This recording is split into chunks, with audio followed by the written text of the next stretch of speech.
Assalamualaikum Syarah. Welcome back to my channel Lovely. Ike uronyo cukup berahaya ku urung Aceh batik ku. Nya baru gukun darah-darah pejuang mengalir untuk anak Gen Z. Nyo yang keng Gen Z. baru tonyo ka 21 tahun perdamaian Aceh. Baru kalinya na yang terjia pepatah lambang Garuda. Nyan hana lain, hana bukan pasti anak miat tengah suum darah batik ke. Hana awak lain, gam-gam yang kahai gemu juang lalau tu. Hana tahu terjadi pepatah lambang Garuda. Tok kalinya tahun 2026. Abe, lambang benderai pepatah. Benderai peri. Hana dengar peri batik ke. Nyan, pun dah po je. Nyan yang sempat na gubernur benar. Nyan gubernur Kamalampun Laurua. La ilaha illallah. Gen Z bukan pegang anak miat. Tapi luar biasa. Biasa awaknya upacara di lautan kan. Pakai bendera tapi kedoronya kan. Kalinya hana itu mengfikir awaknya kena ya pakai uban Aceh.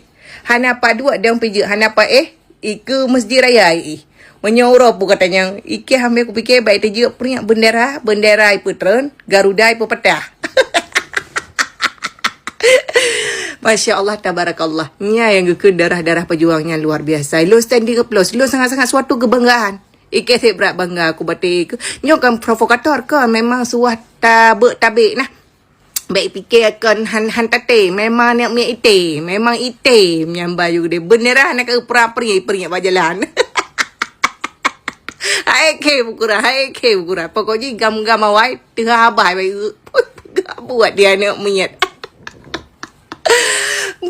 Awak yang contoh lagi anak miak tu darah nah lagi gam-gam masa muda aja mana mesti gagap pegah mak baik kata menggam hana dengar tetak dah menyangkanya parti retak-retaknya tengah tu darah menya gam-gam jido pada dah kabeh tu aduh kan naya serangan jantung naya kahan apa hale naya otai tulak lah serubah ya kan nya memang itu bi aju anak miak pejuang nya anak miak pejuang mandumnya mate baby kewaknya hana hayu Aceh hayu yang kau mendung kau bebe humur dong, ibu dah yang retak-retak yang tengah-tengah raya je ni, yang lebih suam dalam darah. Hana dengan peri ukuran, hana strategi pepatah Garuda, tok kalinya yang weird Garuda.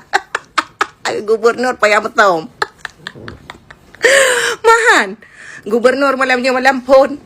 Nyamban ya, terima kasih ya luar biasanya yang kenyo yang kekun merdeka baronyo yang terjadi bendera menyawai pandai nak lautan sampai keroroi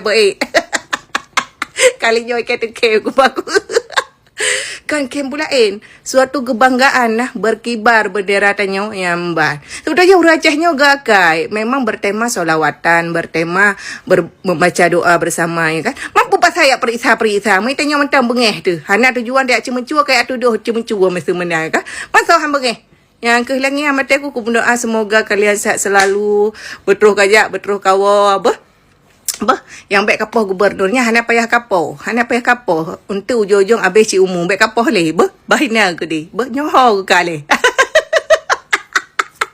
ike serius aku budak biar tempat nak gubernur abe malam pun ke yang orang lah tinggal ngendara baru lah salah buka kau. Assalamualaikum.